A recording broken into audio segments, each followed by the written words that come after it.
Hi, today is 17th of May 2020। आज Sunday भी है। Let us have a quick brief of today's newspaper the Hindu. आज हम ये सारे टॉपिक्स पढ़ने वाले हैं। First is about self reliant India. आज इस पार्ट 4 ट्रांच में क्या अनाउंसमेंट है, will get to know. Then second is art and culture, the show must go on. Third हम जानेंगे कोकोनट के बारे में, coconut tree of life, why it is so useful और हिंदुज़म में इतना इसे रेवर्ड भी क्यों माना जाता है। Fourth is about domestic defence procurement. And then fifth है private sector in space. Government ने अभी लास्ट डे क्या अनाउंसमेंट किए हैं। Then sixth is about navy to add northern theatre command. हम जानेंगे what is northern theatre command, theatre commands in totality क्या होते हैं, ऑब्जेक्शंस क्या हैं, बेनिफिट्स क्या हैं। India opposes rejoining RCEP over China concern. US to file antitrust charges against this Google. Antitrust charges against Google. Commonwealth collaboration. Business section में will see street vendors loan and uncharted turf for big banks. Ordnance Factory Board में cautious bet, OFB corporatization. Then coal mineral reforms. Aviation sector measures on expected lines. Science and technology section में WHO finding, IISc finding, traditional belief in today's science and this herd immunity dangerous WHO ने warn किया है naturally herd immunity पे achieve करना। Then FAQ section में reforms and agriculture, this is very nice. Then APMC reform, MSME revival, migrant workers and finally will see dispatches, Afghanistan, Sri Lanka, Japan और Brazil. So let us have a quick discussion of all these topics in next 35 to 40 minutes. See, initially we used to cover it in say 25-30 minutes, but over the period of time we have started covering this vocabulary section as well, and ये paper भी काफ़ी extensive, बहुत सारे topics cover कर रहे हैं, so that is why ये थोड़ा 40+ minute stretch हो जाता है. We'll try to keep it crisp and to the point और ज़्यादा time नहीं लेंगे. Let us try. So this is about tranche. ये होता है portion of something that is money. जैसे अभी फोर्थ ट्रांश इसका रिवाइवल रिव्यू पैकेज का अनाउंस हुआ है, that is called this tranche. Then underplay मतलब होता है रिस्ट्रेन करना परफॉर्मेंस या फिर लेस इम्पॉर्टेंस उसको दिखाना, इसका रोल अंडर प्ले हो गया है, परफॉर्मेंस रिस्ट्रेंड हो गया है। देन नोशंस मीनिंग होता है idea, belief, concept, what are your notions. Then venture out means होता है proceed bravely into some unknown area. Europeans seafaring nations they ventured out into the sea. Then this is fraternity मतलब एक group है, brotherhood है वहाँ पे। Tribulations का मतलब होता है ट्रबल्ड है, वरी है। ट्रेवल्स मीन्स होता है engage in painful laborious effort, that is this travels. Then procurement का जैसे गवर्नमेंट प्रोक्योरमेंट करती है goods and services, obtaining something that is government or some sector that is obtaining something, that is called procurement. Contours का मतलब होता है outlines हैं, curves हैं, जैसे हिमालयन कंटूर्स हो सकते हैं। इस प्रोजेक्ट के कंटूर्स क्या हैं, दैट इज़ कॉल्ड आउटलाइंस।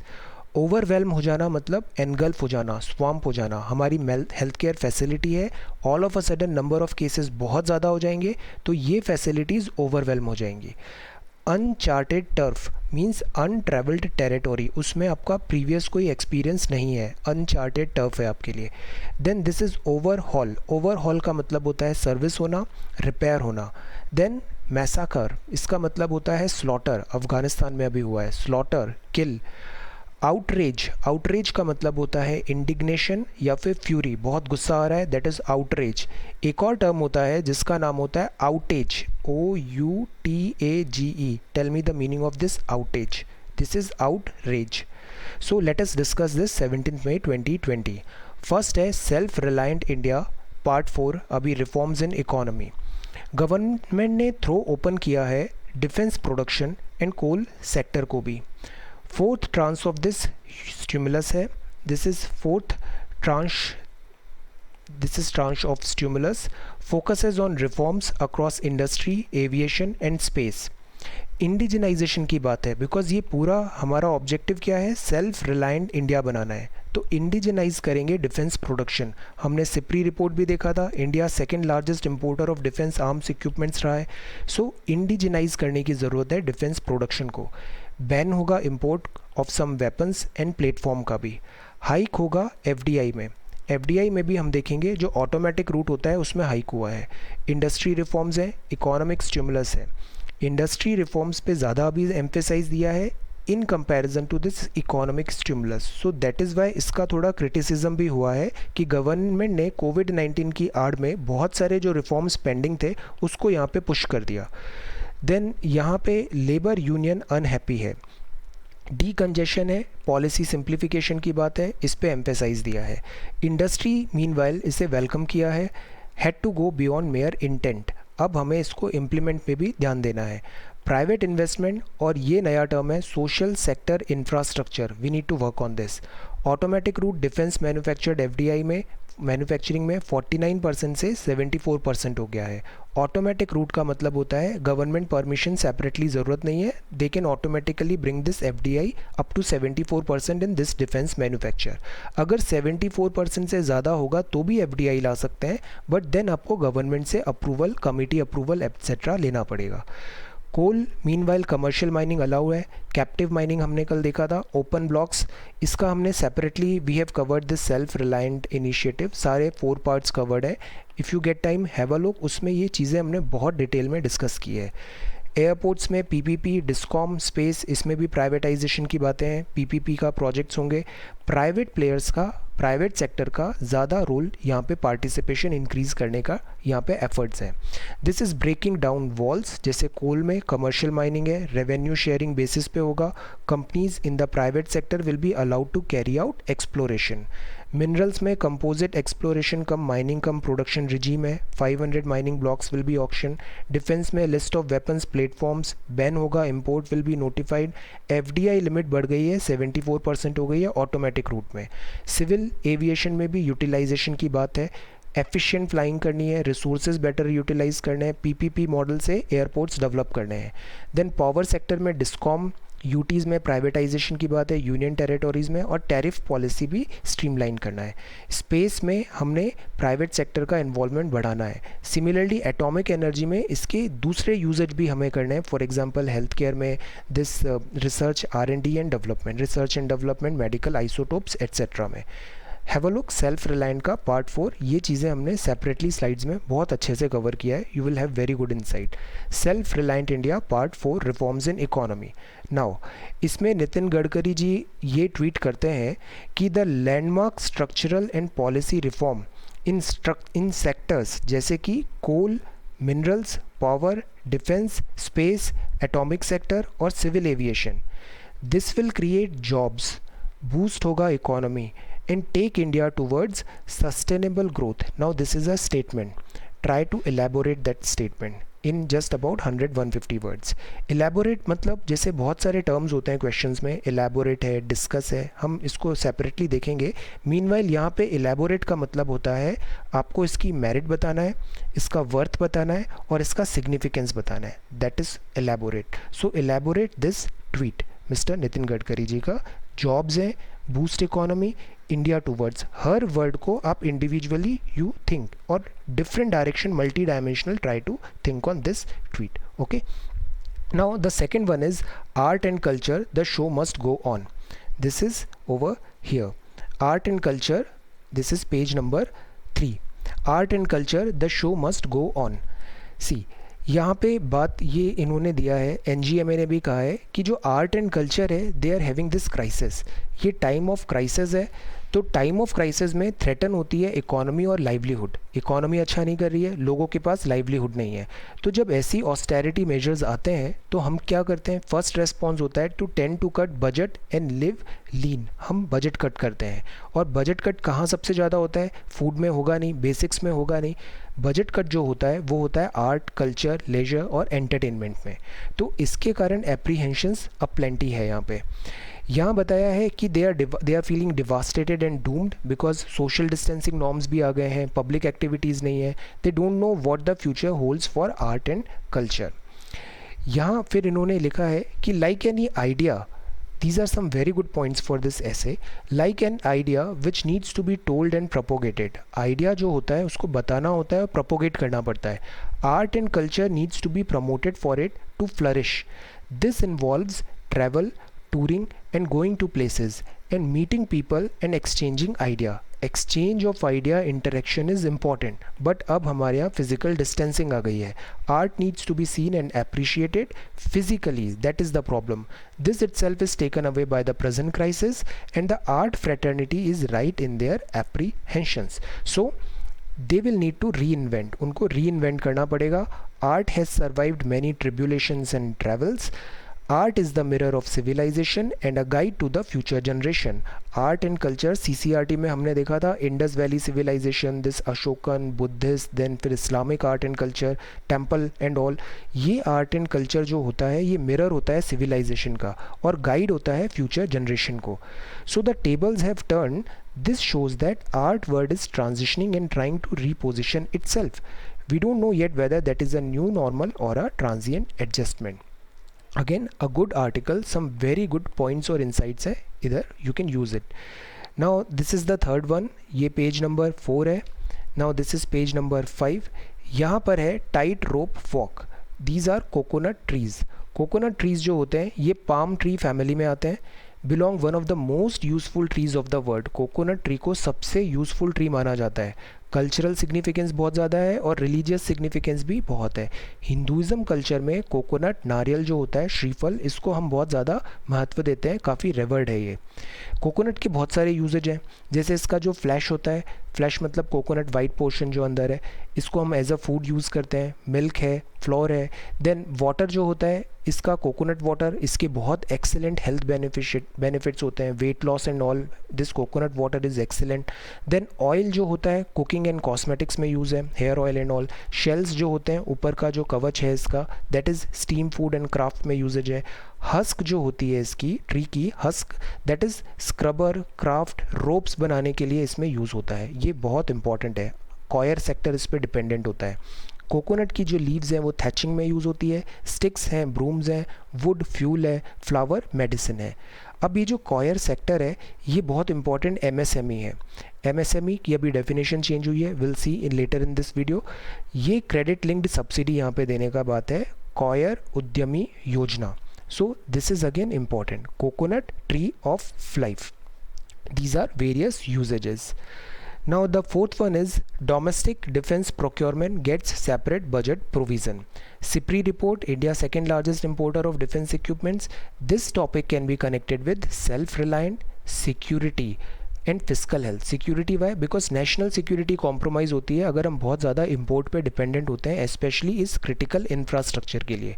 और फिजिकल हेल्थ भी ख़राब होती है बिकॉज इंपोर्ट ज़्यादा करना पड़ रहा है. This is the video, these are the slides we talked yesterday. Policy reforms, defence production क्या है, एफडीआई लिमिट इंक्रीज़ हो गई है, सेपरेट गवर्नमेंट अप्रूवल की ज़रूरत नहीं है, टेस्टिंग साइट्स की यहाँ पे बात है, make in India, self reliance पे एम्फेसाइज है, ऑर्डिनेंस फैक्ट्री बोर्ड का यहाँ पे कॉर्पोरेटाइजेशन करने की बात है. नाउ सेपरेट बजटरी प्रोविजंस भी होंगे यहाँ पे. नेगेटिव इंपोर्ट लिस्ट बनाई जाएगी वेपन्स का, मतलब जिनको इंपोर्ट नहीं करना है. नेगेटिव लिस्ट है वेपन्स और मिलिट्री प्लेटफॉर्म की. ये किसकी हेल्प से बनेगी? डीएमए. डीएमए जो भी चीफ ऑफ डिफेंस स्टाफ नया ऑफिस बना है, डिपार्टमेंट ऑफ मिलिट्री अफेयर्स. सबसे ऊपर होता है मिनिस्ट्री ऑफ डिफेंस, इसके नीचे होता है डीएमए और इसके नीचे फिर ये ट्राई सर्विसेज हैं, एयर फोर्स, नेवी और आर्मी. तो जो सीडीएस हैं जनरल बिपिन रावत जी, इनके कंसल्ट ज़रूरी होगा यहाँ पे, इनसे कंसल्ट लिया जाएगा. इससे क्या होगा? दो बेनिफिट हो रहे हैं. एक तो प्रमोट करेंगे अपन इंडिजीनस मैन्युफैक्चरिंग और दूसरा रिड्यूस होगा defence import bill. Indigenous manufacturing और रिड्यूस होगा defence import bill. This is the our objective, these are our objectives. Critical sectors जो होते हैं मेक इन इंडिया में लाना ज़रूरी है, एब्सोल्यूट नेसेसरी है. Corporatisation of this ordnance factory board जो है, इससे क्या होगा? एफिशिएंसी बढ़ेगी और अकाउंटेबिलिटी बढ़ेगी. इससे इंक्रीज आएगा एफडीआई में. लिमिट 74% है, अट्रैक्ट होगा फॉरेन फंड्स और टेक्नोलॉजी इन्फ्यूजन भी होगा. मीनवाइल जो सीआईआई है, व्हाट इज सीआईआई? पॉलिटी में हमने देखा, these are pressure groups, confederation of Indian industry. इसने इसे एक वेलकम स्टेप बताया है. Now second is this private sector in space was part of 2017 bill as well. Announcements हुए हैं. दिस इज़ द क्रिटिसिज्म जो थोड़ा गवर्नमेंट को हुआ है कि these are not the time for this space sector और दिस रिफॉर्म्स. ये जो फोकस होना था वो रिलीफ पे ज़्यादा होना चाहिए. गवर्नमेंट ने कोविड-19 के बैकड्रॉप में काफ़ी सारे एसेंशियल रिफॉर्म्स भी यहाँ पे लाए हैं जो पेंडिंग थे काफ़ी टाइम से, जैसे 2017 का बिल है. Space activities, national space legislation, participation of NGOs and private sector industries, जैसे यूएसए में भी this Tesla is over there, then Amazon का भी है. ये सब नासा के साथ कोलैबोरेट करते हैं, वर्क करते हैं. तो इंडिया में भी हम ऐसा कुछ प्लान कर रहे हैं कि जैसे ये yesterday we saw this Gaganyaan, Chandrayaan, Mangalyaan है. इसरो की 2 कमर्शियल ब्रांच है, न्यू स्पेस इंडिया लिमिटेड और Antrix Corporation. Now we are also promoting this private sector to step up and participate in this space activities. ये 2017 का ड्राफ्ट बिल है, इसमें भी ऐसे प्रोविजंस थे. सैटेलाइट डेवलपमेंट, जीआईएस, टेलीमेट्री, इसमें बहुत ज़्यादा स्कोप है प्राइवेट सेक्टर पार्टिसिपेशन का. स्पेस जो है ना ये अभी अनएक्सप्लोर्ड है, तो दैट इज़ वाई यहाँ पे अभी बहुत ज़्यादा अपॉर्चुनिटीज़ है. आईएसआरओ के ये एंट्रिक्स और न्यू स्पेस इंडिया है, कमर्शियल आर्म्स हैं ये. नाउ क्रिटिक्स क्या कहा है, क्रिटिक्स बोल रहे हैं कि this is not provision of independent space regulator की बात आपने अभी तक नहीं की. कोविड-19 जो बैकड्रॉप है उसमें प्रायोरिटीज़ क्या होनी चाहिए, रिलीफ होनी चाहिए या रिफॉर्म्स होनी चाहिए. गवर्नमेंट इसको काउंटर आर्ग्यू कर रही है कि रिफॉर्म्स आर ज़रूरी, वरना रिलीफ्स तो शॉर्ट टर्म होंगे बट रिफॉर्म से हमें लॉन्ग टर्म बेनिफिट्स होंगे यहाँ पे. So this is the private sector in space. ये 2017 में भी बिल में मेंशन था ये. Now this is page number 6, ये पेज नंबर 7 है.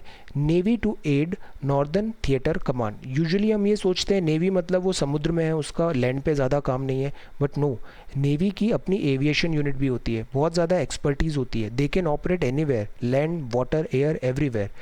ये थिएटर कमांड बनाने की बात है. ये जॉइंट कमांड होगा आर्मी, नेवी, एयरफोर्स का.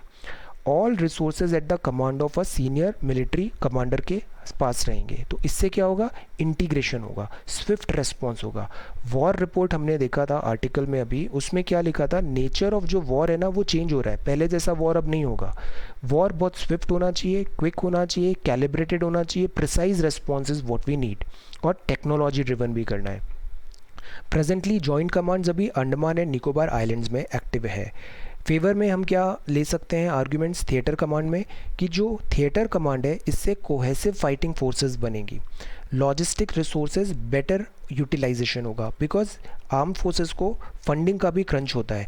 तो लॉजिस्टिक्स बेटर होंगे, मतलब आर्मी नेवी का यूज़ कर सकती है, नेवी एयरफोर्स का यूज़ कर सकती है. सो बेटर लॉजिस्टिक्स रिसोर्सेज होंगे, यूटिलाइजेशन बेटर होगा, ऑप्टिमाइजेशन होगा, स्विफ्ट रेस्पॉन्स होगा, एजिलिटी होगी और कोऑर्डिनेशन होगा. दीज आर सम आर्ग्यूमेंट्स जो हम फेवर में बोल सकते हैं in this command theatre. Army इसके फेवर में है, एयरफोर्स ने इसको मना किया है, और नेवी का बहुत नुआंस्ड अप्रोच है, मोर टुवर्ड्स नो है ये.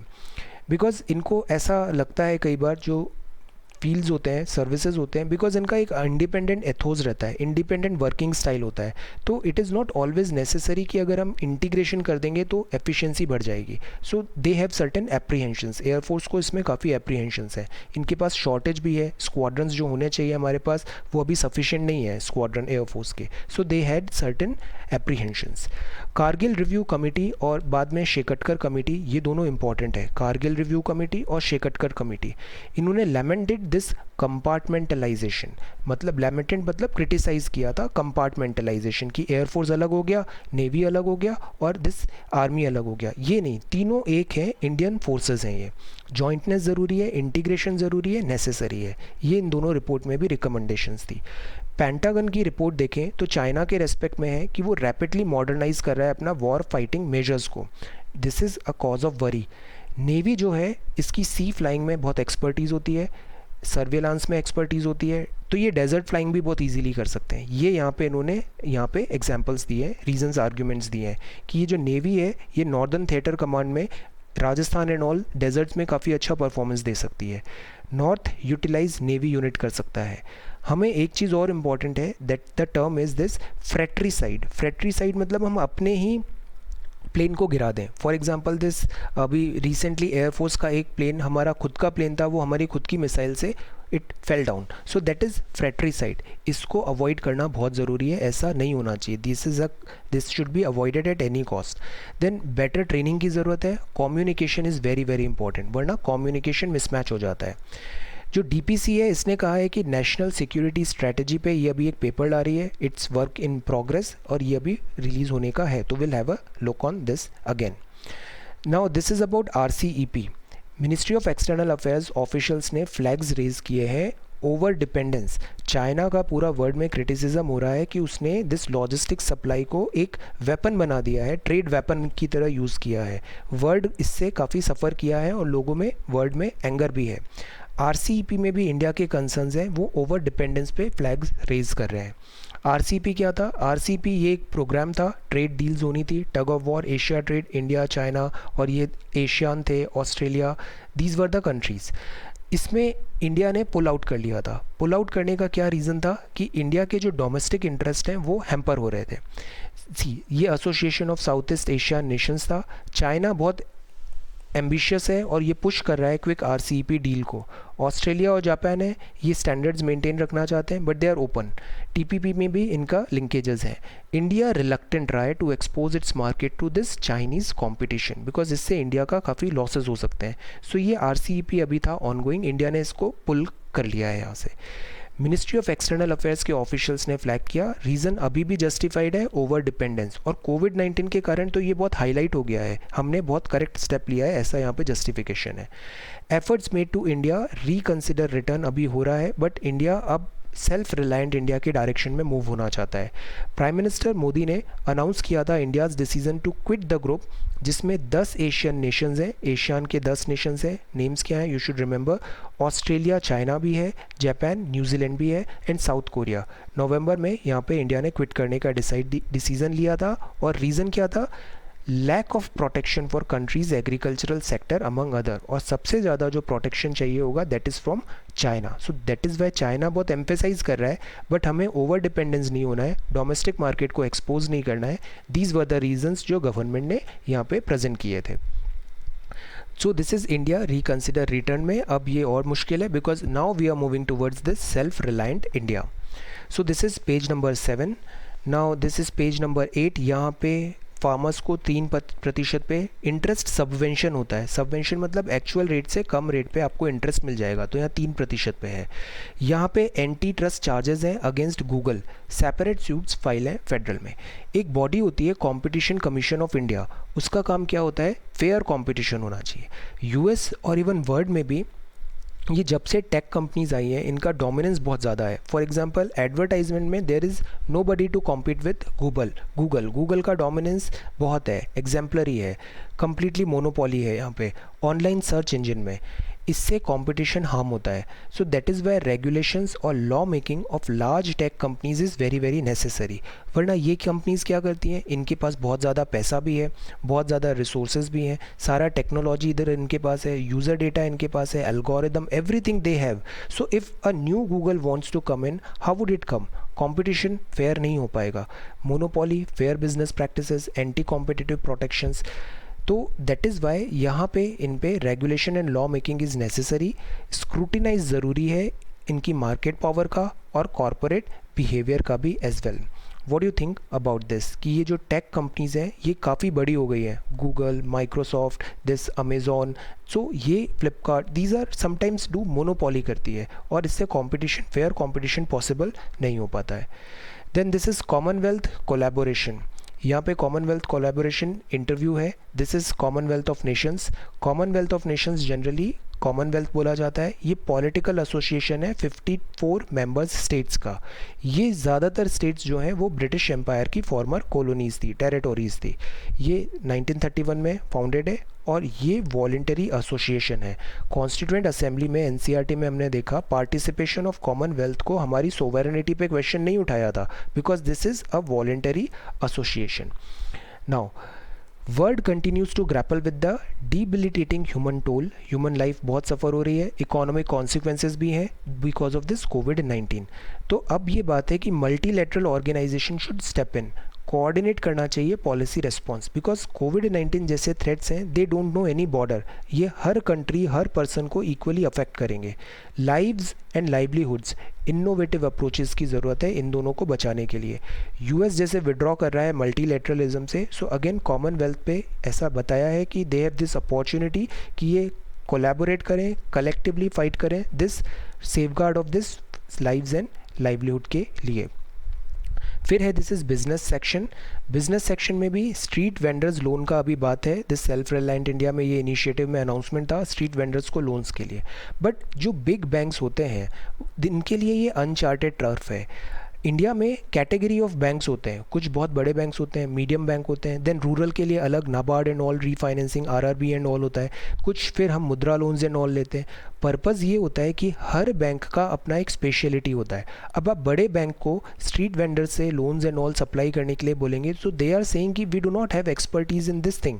कमर्शियल बैंक्स जो हैं उनके पास इसका एक्सपीरियंस नहीं है एक्सटेंडिंग सच लोन्स। इसके लिए स्मॉल फाइनेंस बैंक्स हैं, माइक्रो फाइनेंस इंस्टीट्यूशन है, they should help this street vendors loan. ये स्पीडी डिस्बर्सल भी कर सकते हैं, ज़्यादा इफेक्टिव है, ये लॉजिक यहाँ पे दिया है। Then this is ordnance factory board cautious bet. OFB को कॉरपोरेटाइज डिसीज़न है अभी करने का, कॉरपोरेट बनाने का। इससे इन्वेस्टर्स के पास अपॉर्चुनिटी रहेगी बिकॉज ये लिस्टिंग होगी इसकी, तो इन्वेस्टर्स क्या कर सकते हैं, शेयर्स ले सकते हैं इस नीश कंपनी में। नीश मतलब ये बहुत स्पेशलाइज्ड एक डोमेन है इसका। तो अब इसकी जो सक्सेस है वो डिपेंड होगी कि कितना फंडिंग आ रहा है, टर्म्स ऑफ फंडिंग क्या है, ऑर्डर कैसे फ्लो होंगे इसमें, बिकॉज गवर्नमेंट यूजुअली सोल इसका मार्केट होता है, गवर्नमेंट के ऑर्डर्स आते हैं यहाँ पे। देन ब्यूरोक्रेटिक कंट्रोल क्या होगा, डिसीजन मेकिंग कैसे होगी, वो डिसाइड करेगा कि ये जो हम लिस्टेड कर रहे हैं इसे इन्वेस्टर्स को ला रहे हैं वो एक सक्सेस होगा या नहीं। ये क्लियर है कि ये अभी प्राइवेटाइजेशन नहीं है, बट लिस्टिंग होने से क्या होता है, ट्रांसपेरेंसी आती है। डिफेंस एक लुक्रेटिव नीश सेगमेंट है, ह्यूज वर्किंग कैपिटल की यहाँ पे ज़रूरत पड़ती है, गेस्टेशन पीरियड भी ज़्यादा होता है, बट फिर अगेन रिटर्न्स भी बहुत अच्छे आते हैं यहाँ पे।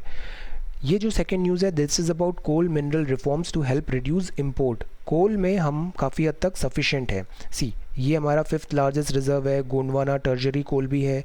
ये टाइप्स ऑफ कोल हैं based upon this carbon content, anthracite, bituminous, lignite and पीट। कोकिंग कोल का हम डेफिशिएंसी है तो हम इंपोर्ट करते हैं। अभी हमारा ये मानना है कि हमें सेल्फ रिलायंस ज़रूरी है। इसके लिए अपन जो माइनिंग की टेक्निक्स हैं और जो तरीके हैं उसमें हम चेंजेस ले रहे हैं, कमर्शियल माइनिंग हम अलाउ कर रहे हैं। माइनिंग पहले एक टाइम पे नेशनलाइजेशन हुआ था, 2015 में इसको डीनेशनलाइज किया, अब फर्दर लिबरलाइज रिजीम होगा कोल सेक्टर में। एविएशन सेक्टर की बात है नेक्स्ट। एविएशन सेक्टर में measures on expected line, this we have covered in detail yesterday. हमने ये देखा commercial mining in coal sector में और क्या चेंजेस हुए हैं। ये for example exploration cum production में क्या चेंजेस हैं, डिस्काउंट्स मिलेंगे, एफिशिएंसी अगर ज़्यादा होगी रेवेन्यू शेयरिंग मॉडल में, ओपन कंपटीशन का प्रोविज़न है। द होल आइडिया इज़ यहाँ पे हमें सेल्फ रिलायंस लाना है कोल सेक्टर में। ये एविएशन सेक्टर है। एविएशन सेक्टर में भी मेजर्स जो गवर्नमेंट ने अनाउंस किए हैं वो एक्सपेक्टेड लाइन से थे। ये गवर्नमेंट ने बहुत स्मार्टली सारे रिफॉर्म्स जो पेंडिंग थे ना इतने टाइम से वो सारे पुश कर दिए अभी लास्ट 3-4 डेज़ में। MRO हब प्लान है, हेल्प करेगा सेव फॉरेक्स को, इनेबल करेगा overhauling of plane services and maintenance, this MRO। यहाँ ज़्यादा क्लैरिटी अभी चाहिए टैक्स इंसेंटिव्स के लिए। 3 की अनाउंसमेंट्स हैं यहाँ पे। पहला तो ये था कि जो एयर स्पेस होता है हमारा, प्लेन्स को हवा में उड़ने के लिए एक एयर स्पेस और मैनेजमेंट होता है, तो इसको हम ऐसे करें कि इससे फ्यूल एफिशिएंसी भी हो और यूटिलाइजेशन बेटर हो। सेकंड है मोर वर्ल्ड क्लास एयरपोर्ट बनाएंगे PPP के थ्रू, पब्लिक प्राइवेट पार्टनरशिप के थ्रू।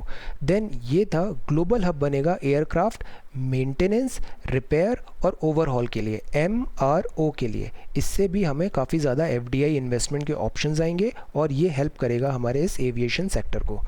ये साइंस एंड टेक्नोलॉजी सेक्शन है। हिंदू का जो संडे होता है उसमें एडिटोरियल नहीं होता, उसकी जगह साइंस एंड टेक्नोलॉजी और दिस FAQ सेक्शन होता है। यूजुअली साइंस ऑफ टेक्नोलॉजी बहुत एनरिच्ड आता है, बट फॉर दिस कोविड-19 all this news is like कोविड-19 और रिपीटेटिव न्यूज़ है ये सारी। WHO ने बैक किया है कोविड-19 को।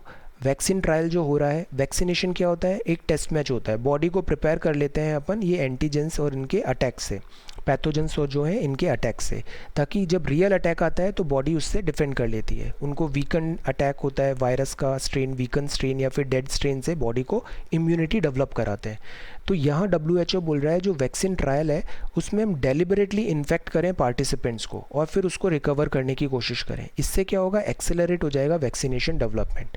ये जितनी भी प्रोसेस होती है ना, इसमें एथिकल एंगल भी बहुत ज़्यादा होता है। क्लिनिकल ट्रायल्स में एथिकल कमिटी से अप्रूवल ज़रूरी होता है। Make mask at home with cotton and silk. Mask आप घर पे बना सकते हैं, but you need to be careful, properly wash होना चाहिए और सैनिटाइज भी होने चाहिए वो। IISc meanwhile frugal innovation again antimicrobial composite material बनाया है।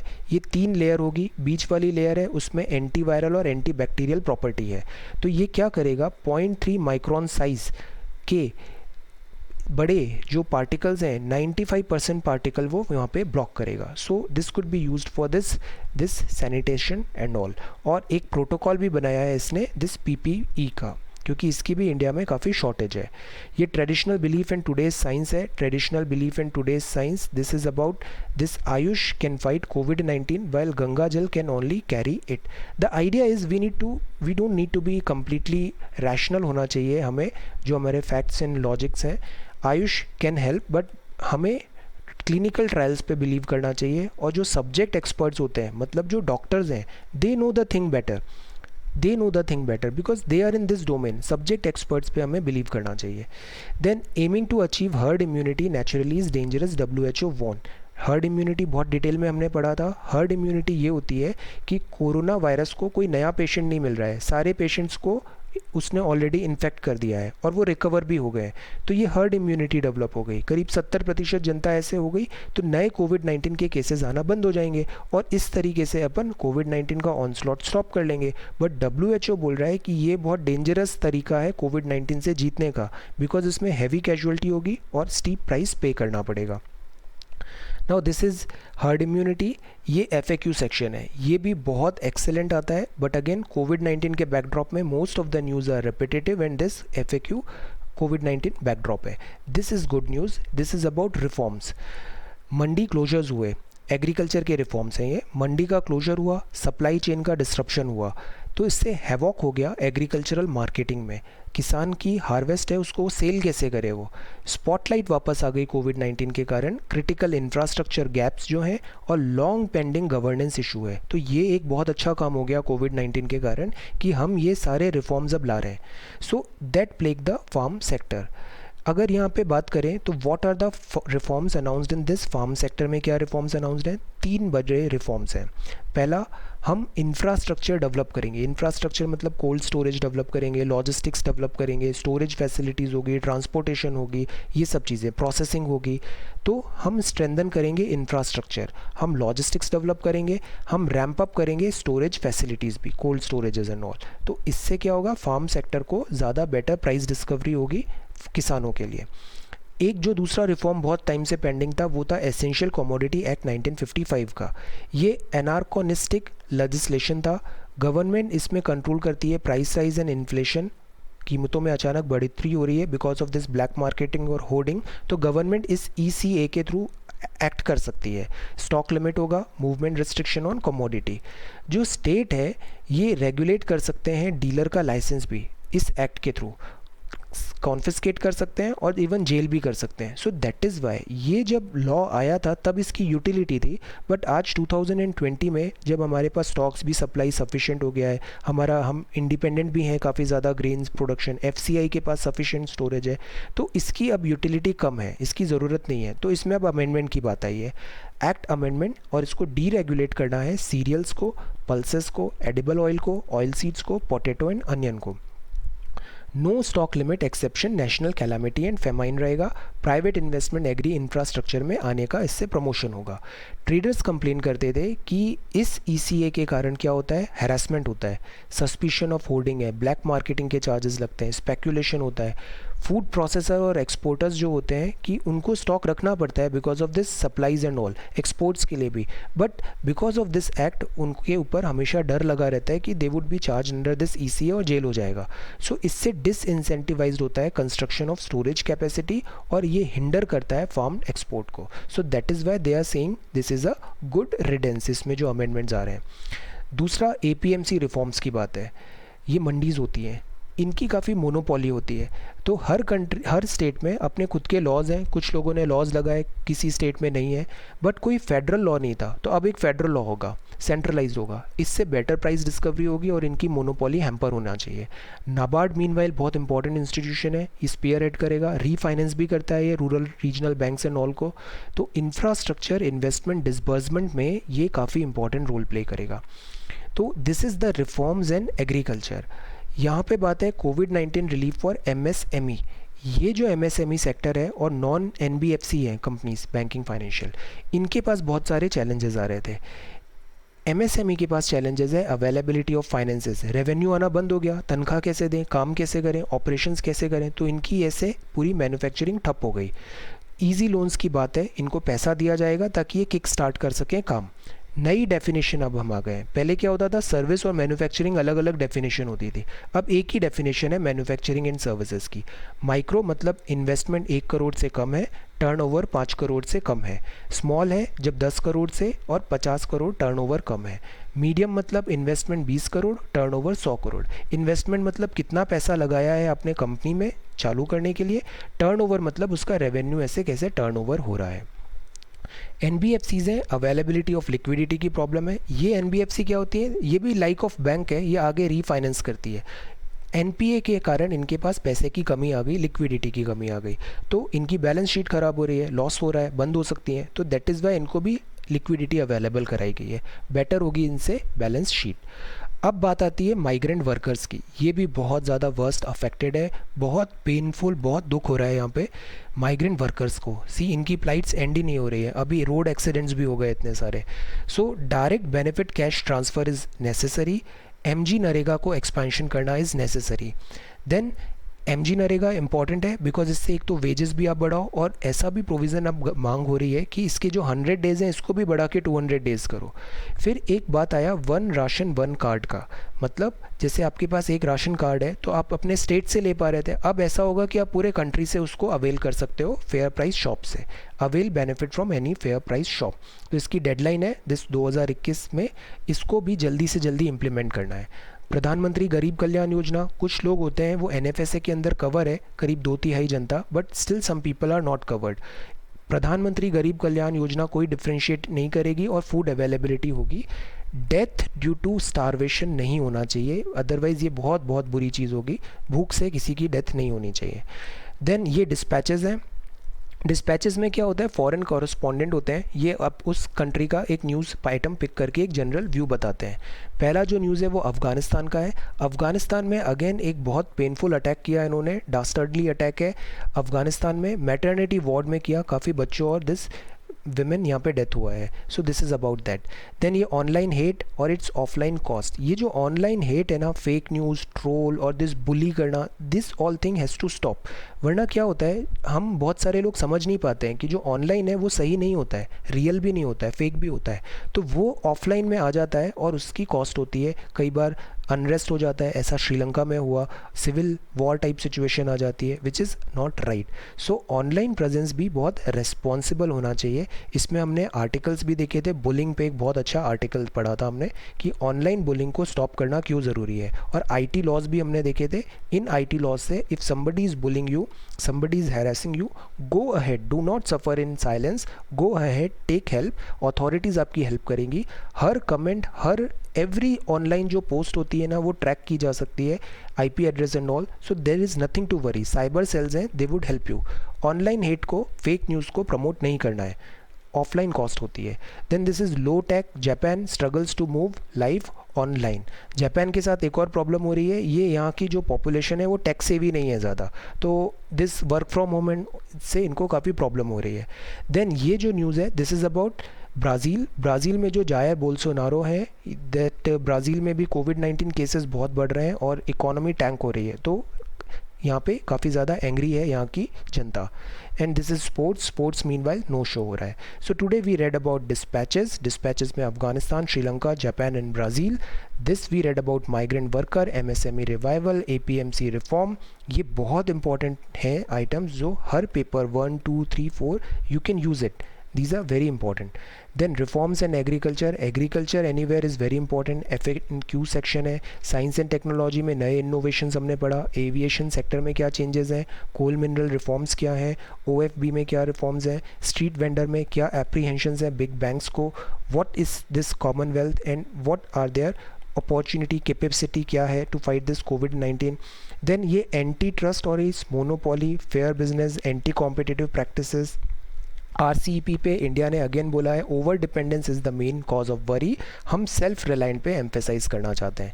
Then Kargil review committee, Shekatkar committee, सब ने बोला था हमें ज़रूरत है कि हम इंटीग्रेशन करें इस ट्राई सर्विसेज में. Then private sector in space है. This is about domestic defence procurement and this is coconut tree of life and this is art and culture. The show must go on.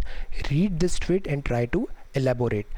ये बात थी self reliant India part 4 and this is 17th May 2020. So thank you so much for watching this video.